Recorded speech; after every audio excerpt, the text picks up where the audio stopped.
So I came across an article today on NPR that explores the growing challenges for the Trump administration. The article titled Economic Promises Helped Trump Get Elected. Now he has an affordability problem. So this article is actually a report that is detailing the rising disconnect between strong national economic numbers and how Americans feel about the cost of living in their everyday lives. And the report highlights why affordability has become one of the biggest economic and political issues of the country right now. So, when Trump came back to office, one of his central economic promises was to make America affordable again, lower grocery bills, lower gas prices, more manageable housing costs. And so, these were the messages that resonated with many voters, and obviously, he won the election. Now, this article states actually that many Americans feel that affordability has not improved at all.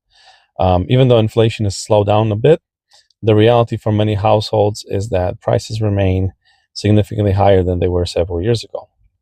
Um, People are saying paying more for basic necessities, and how they view the economy daily basically shapes their opinions now.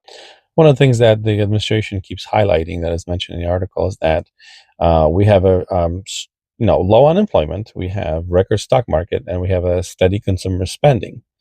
But on the other side, you have millions of Americans who are looking at their rent, they're looking at their grocery bills and their utility bills, and for them, those high level numbers do not match, the experiences of the stock market and everything else that the administration claims.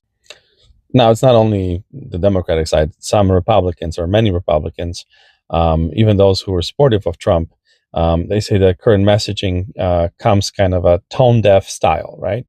Because they say that just telling people the economy is great doesn't help if they still feel like they're falling behind, and that disconnect could become a real vulnerability for Trump.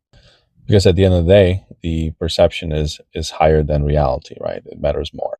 Even if wages have risen or inflation has cooled off, what people remember is how easily or how painfully they can cover their monthly expenses. And if the families are not feeling like they're better off, it doesn't matter what message comes in their way, they're not going to believe it. The biggest takeaway from this report is that national economic success doesn't always translate into household affordability. So there's a disconnect between what the administration is communicating and what the reality is.